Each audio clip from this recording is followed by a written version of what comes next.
Hello friends, welcome to channel Eduform. Myself Mandeep Patidar.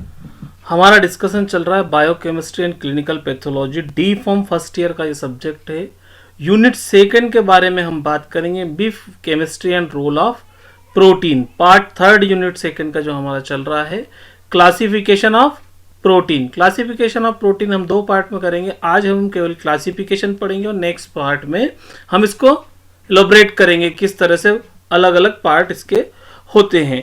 जो आप में से जो भी चैनल पर नए हो, चैनल को सब्सक्राइब करें, बेल नोटिफिकेशन पर प्रेस करके ऑल पर क्लिक करें ताकि मेरे आने वाले वीडियो आप तक पहुंच सके।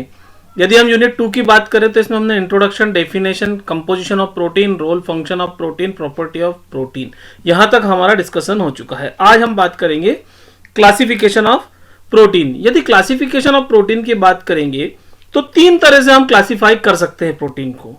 पहला, शेप के अकॉर्डिंग, दूसरा कॉन्स्टिट्यूएंट के अकॉर्डिंग, यानी कि उसमें क्या है उसके अकॉर्डिंग, और नेचर ऑफ मॉलिक्यूल, उसमें किस तरह का मॉलिक्यूल है उसके अकॉर्डिंग हम प्रोटीन को क्लासिफाई करते हैं। तो on the basis of shape, उसका शेप कैसा है, तो दो तरह से हम इसको क्लासिफाई करते हैं। जैसा पहले बात करते हैं फाइब्रस प्रोटीन और ग्लोबुलर प्रोटीन। फाइब्रस प्रोटीन आपको समझ में आ गया होगा, नाम से इसको हम स्क्लेरोप्रोटीन भी कहते हैं। Present in animal and are insoluble in water. ये एक तो एनिमल्स में पाए जाते हैं और इनसॉल्युबल होते हैं। प्रॉपर्टी भी आप याद करके चलना, फाइब्रस प्रोटीन जो होते हैं किस में पाए जाते हैं, इनको स्क्लेरोप्रोटीन भी कहते हैं, और एनिमल्स में पाए जाते हैं insoluble in water. Fibrous proteins are resistant to proteolytic enzyme. Proteolytic enzyme क्या होते हैं, जो प्रोटीन को ब्रेक कर देते हैं, डिग्रेडेट कर देते हैं। तो फाइब्रस प्रोटीन जो होते हैं वो रेजिस्टेंट होते हैं किसके, प्रोटियोलाइटिक एंजाइम के। Are coiled and exist in thread like structure to form fibers. Thread like structure में पाए जाते हैं और फाइबर्स बनाते हैं, ठीक है। Collagen, actin and myosin, keratin in hair, claws and feathers. आप देखेंगे कि जो एनिमल्स और बर्ड्स रहते हैं उनके पंजे और उनके फिरर मतलब उनके पंख में जो पाया जाता है वो फाइब्रस प्रोटीन रहते हैं, ठीक है। ग्लोबुलर प्रोटीन की बात करेंगे, these protein unlike fibrous protein are soluble in water. ये वाटर में सॉल्युबल होते हैं। They are made up of polypeptides that are coiled about themselves to form oval और स्फेरिकल मॉलिक्यूल। क्या होते हैं, पॉलीपेप्टाइड्स के बने होते हैं, कॉइल्ड होते हैं, लेकिन ये अपने आप में शेप चेंज करके ओवल या स्फेरिकल हो जाते हैं। Albumin, insulin, hormones like oxytocin, ये इसके एग्जाम्पल हो गए। अब यदि हम बात करते हैं on the basis of constituent, constituent के बेसिस पे बात करेंगे तो सिंपल प्रोटीन, कंजुगेटेड प्रोटीन और डिराइव्ड प्रोटीन। सिंपल प्रोटीन क्या होते हैं, सिंपल प्रोटीन वो होते हैं जिसमें केवल अमीनो एसिड पाया जाता है। एल्बुमिन्स, ग्लोबुलिन्स और प्रोलामिन्स कुछ इसके एग्जाम्पल है। जिसमें केवल प्रोटीन अमीनो एसिड पाया जाता है उसे हम बोलते हैं सिंपल प्रोटीन।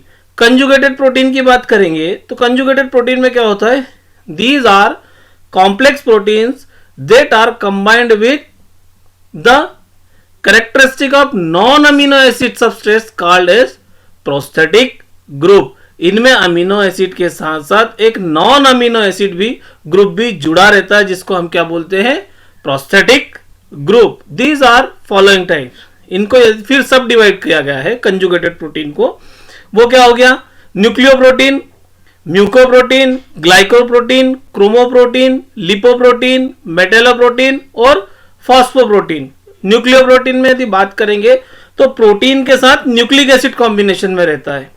म्यूकोप्रोटीन की यदि बात करते हैं तो इसमें प्रोटीन जो रहेगा यानी अमीनो एसिड और प्रोटीन, उसके कॉम्बिनेशन में कार्बोहाइड्रेट रहेगा लेकिन लेस देन 4%। ग्लाइकोप्रोटीन, इसमें combination of protein and carbohydrate, protein के साथ अमीनो एसिड के साथ क्या रहेगा, कार्बोहाइड्रेट पर 4% से ज्यादा। फिर क्रोमोप्रोटीन, इसमें क्या रहेगा, कलर्ड पिगमेंट रहते हैं क्रोमोप्रोटीन, जो कलर्ड देते हैं आपके प्रोटीन को, ठीक है। लिपोप्रोटीन, इसमें प्रोटीन के साथ लिपिड रहेगा।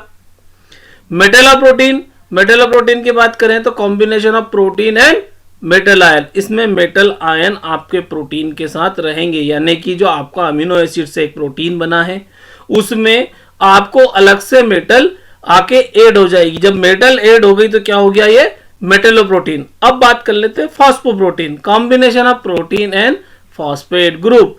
अमीनो एसिड से जो प्रोटीन बनता है उसमें फॉस्फेट ग्रुप आके ऐड होता है, तो ये होता है आपका फॉस्फोप्रोटीन। यदि इसी के साथ हम बात करें डिराइव्ड प्रोटीन, डिराइव्ड प्रोटीन क्या होता है? When protein are hydrolyzed by acid, alkalies और एंजाइम। सपोज करो आपके पास जो एंजाइम है वो हाइड्रोलाइज हुआ है, वाटर मॉलिक्यूल उसमें से बाहर निकला, और जब हाइड्रोलाइज होकर छोटे मॉलिक्यूल में डिवाइड हुआ, किसके थ्रू? या तो एसिड से हुआ, या अल्कली से हुआ, या किसी एंजाइम ने आपके प्रोटीन को हाइड्रोलाइज करा।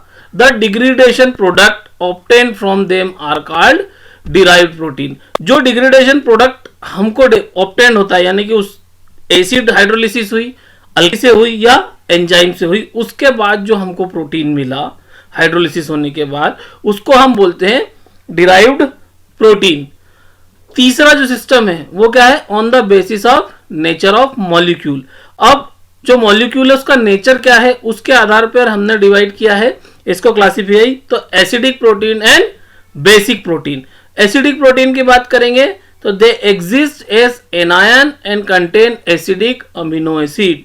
जिनमें क्या होता है? एनायन होता है और एसिडिक अमीनो एसिड होता है, जैसे कि ब्लड ग्रुप्स। बेसिक प्रोटीन की बात करेंगे, they exist as cation and are rich in the basic amino acid. ठीक है, बेसिक अमीनो एसिड इसमें ज्यादा रहता है, उसमें एसिडिक अमीनो एसिड ज्यादा रहते हैं, जैसे कि लाइसिन और आर्जिनिन, ये इसके एग्जाम्पल हो गए हैं। अब हमने तीन तरह से क्लासिफाई किया है, शेप से, कंस्टिट्यूएंट से और नेचर ऑफ मॉलिक्यूल से। शेप से हो गया फाइब्रस प्रोटीन, ग्लोबुलर प्रोटीन। यदि बेसिस ऑफ कंस्टिट्यूएंट बात करें तो सिंपल प्रोटीन, कंजुगेटेड प्रोटीन और डेराइव्ड प्रोटीन। तीसरी यदि आप बात करते हैं तो एसिडिक प्रोटीन और बेसिक प्रोटीन। कैसे? नेचर, क्योंकि उसका नेचर क्या है? या तो एसिडिक है या बेसिक है। एसिडिक प्रोटीन में क्या रहेगा? आपका एसिडिक अमीनो एसिड रहेगा, इसमें बेसिक अमीनो एसिड रहेगा। दूसरी तरह से यदि आपको याद रखना है कि सिंपल प्रोटीन, कंजुगेटेड प्रोटीन और डिराइव्ड प्रोटीन में हम देखें तो एक इस तरह से भी हम क्लासिफाई कर सकते हैं। तो सिंपल प्रोटीन आपका क्या हो गया? Example albumin, globulin, glutelin, prolamins, scleroprotein, histones and protamines, ये आपके सिंपल प्रोटीन में आते हैं। कंजुगेटेड प्रोटीन की यदि बात करें तो न्यूक्लियोप्रोटीन्स, फॉस्फोप्रोटीन्स, ग्लाइकोप्रोटीन्स, लिपोप्रोटीन्स, मेटेलोप्रोटीन्स और क्रोमोप्रोटीन्स इस कैटेगरी में आते हैं। फिर हम डेराइव्ड प्रोटीन की बात करते हैं। डेराइव्ड प्रोटीन को फिर दो तरह से क्लासिफाई किया है, प्राइमरी डेराइव्ड प्रोटीन और secondary derived protein. Primary derived protein का यदि एग्जांपल देंगे तो मेटा प्रोटीन, और सेकेंडरी डेराइव्ड प्रोटीन की बात करें तो प्रोटियोज, पेप्टोन्स और पेप्टाइड्स। प्रोटियोज, पेप्टोन्स और पेप्टाइड्स, इस तरह से आप एग्जाम में क्लासिफिकेशन लिखेंगे यदि आपको लिखने में आता है तो। ये सबसे बेस्ट वे है। इसके बाद हम जो अगला वीडियो बनाएंगे उसमें इन सबको हम डिस्क्राइब करेंगे ये किस तरह के होते हैं। रेफरेंस की बात करें तो सबसे अच्छी बुक जो मुझे लगती है वो है doctor N Murugesh, biochemistry and clinical pathology, और जो इसमें लिया गया है वो www.topper.com से लिया है, वहां जाकर भी आप देख सकते हैं।